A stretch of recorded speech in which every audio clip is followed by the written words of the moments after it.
Hey guys, welcome back to my channel and channel ATC.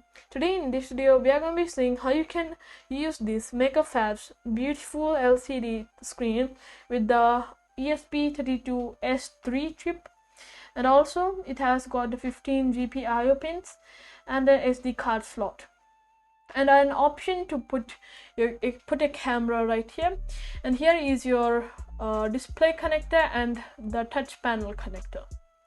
Yeah, so there's a very poor documentation by MakerFabs in this, so that's why it took me almost 2 days to figure out how you can drive the display. So I've just figured out how you can drive the display but not how to drive the touchscreen. I'll figure it out in a few days and make a video on it. So without any further ado, let's get started.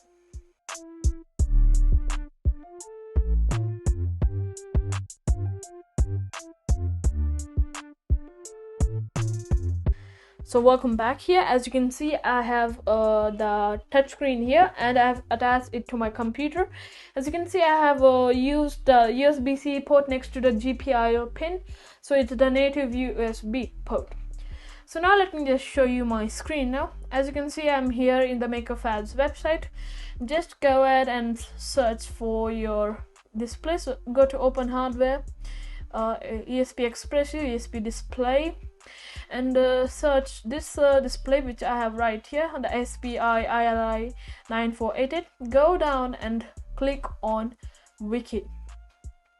Now after you click on Wiki, go down here, you'll be seeing the software setup section. Go down and follow the instructions. So first it says install Arduino IDE v1.8.19. Let's open the old version of Arduino IDE, and then just go to Arduino preferences. For Windows user it's files preferences, and then so just open the preferences window and go to additional boards manager URLs. Click on this window icon. So once you click on the board icon, just copy this GitHub link and just paste it. So I have already pasted it. What you need to do is just paste it in this okay, there we go. Just click on OK after that, after pasting it. Now click on OK afterwards. Now just what you need to do is go to tools and go to board and click on boards manager and search for ESP32. So wait till the board manager loads. Just type here ESP32. Just go ahead and install ESP32. Make sure you're on the latest version and click on install. So I've already done that. Let me just close it. After I've done going to the boards manager, what you need to do is go to tools again, and this time click on manage libraries. So open the library manager and search for Lovian GFX library. So also I've already installed that. You can just copy and paste it. Okay, there we go. Wait till the library manager loads. As you can see, I've already installed the library. Just make sure you install the latest version, and there you go. So now your setup is done. What you need to do is just now open my template file. I'll be providing it down in my description. Download it from GitHub, unzip it, and then what you need to do is go to tools and make sure here in the board, make sure you select this boot button. Let me just show you how you can do it. You see here back 2 buttons, so make sure you press the button which one says boot or the next one to the USB-C. Press and hold it, insert it, and press and hold it for a few more seconds and release it, and there we go. Now if you go back to your screen and see, go to tools, board, and select go to ESP32 Arduino, select the ESP32S3 dev module and go to port and select your port. So here as you can see it says UART. Okay, I have done a mistake. So what you need to do is put it inside this this USB-C port. I'm sorry, just press and hold this button again, put it right here. Okay, now we are good to go. Okay, let me just show you my screen now. Now go to tools, port. As you can see, it is automatically selected. ESP32S3 dev module. As you can see, make sure you connect to the USB-C port next to the GPIO. Sorry for that mistake, by the way. Now after you have done all the setup, just upload it. It's a simplified sketch. We just say screen begin, basic screen template.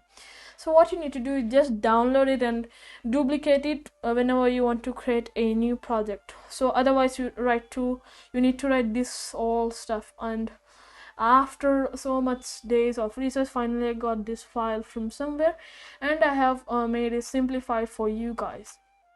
As you can see, it's compiling sketch.